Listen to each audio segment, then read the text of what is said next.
সালাম আলাইকুম। যদি সঠিক সময়ে নির্বাচন হয় তাহলে আমাদের এই অন্তর্বর্তী বা ইন্টারিম সরকারের যে মেয়াদকাল খুব বেশি দিন আর নাই। সবকিছু প্রস্তুত, একটা সুষ্ঠু নির্বাচন হবে, তারপর নির্বাচিত সরকারের হাতে এই রাষ্ট্রের দায়িত্ব অর্পণ করে ডক্টর মোহাম্মদ ইউনূস তিনি ক্ষমতা থেকে সরে যাবেন। আগামীতে কোনো রাজনৈতিক দলের কোনো পদ পদবি বা কোনো কিছুতে তিনি আসবেন না। তবে যাবার আগে শেষ মুহূর্তে বেশ কিছু কাজ করছেন ডক্টর মোহাম্মদ ইউনূস। দেখেন, এই জিনিসগুলো বাংলাদেশ নামক রাষ্ট্রের সার্বভৌমত্বের কল্যাণে জড়িত, আর যেটা বাংলাদেশের জন্য ভালো, যেটা রাষ্ট্রের জন্য ভালো, যেটা জনগণের জন্য ভালো, সেই কাজকে অ্যাপ্রিসিয়েট করা আমাদের দায়িত্ব।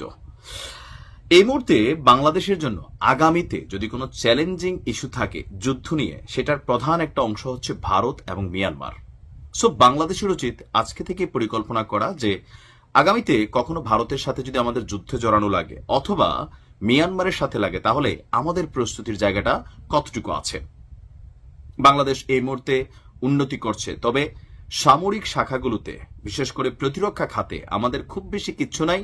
মিয়ানমার যদি বাংলাদেশের সাথে যুদ্ধ লাগে 2-4 মাসে বাংলাদেশ দখল করে ফেলতে পারবে। ভারত ধরেন সর্বোচ্চ 5 দিন লাগবে, যেই পরিমাণ তারা উন্নত মানের ক্ষেপণাস্ত্র, বোমা টোমা, যুদ্ধ জাহাজ বানায় রাখছে। এটা আপনার স্বীকার করেন আর না করেন, এটাই বাস্তবতা। তবে এখন ডক্টর মোহাম্মদ ইউনূস যে সিদ্ধান্তগুলো নিয়েছেন সর্বশেষ পর্যায়ে বাস্তবায়িত হতে যাচ্ছে, এগুলো কিছুদিন হলেও যুদ্ধটার মেয়াদ বাড়াই দিবে।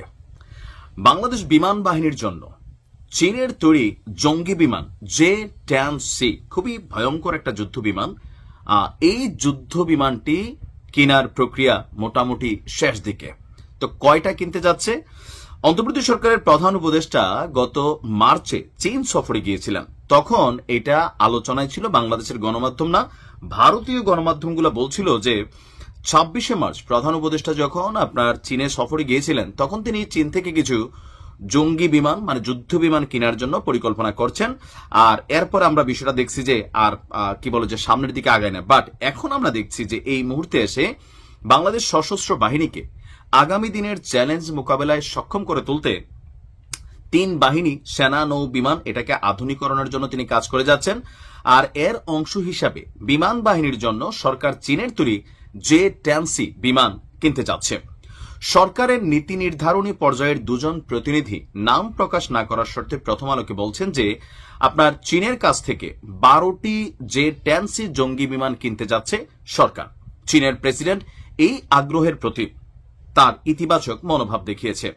আমাদের পররাষ্ট্র উপদেষ্টা তিনি বলছেন প্রধান উপদেষ্টার সঙ্গে চীনের প্রেসিডেন্টের বৈঠকে জঙ্গি বিমান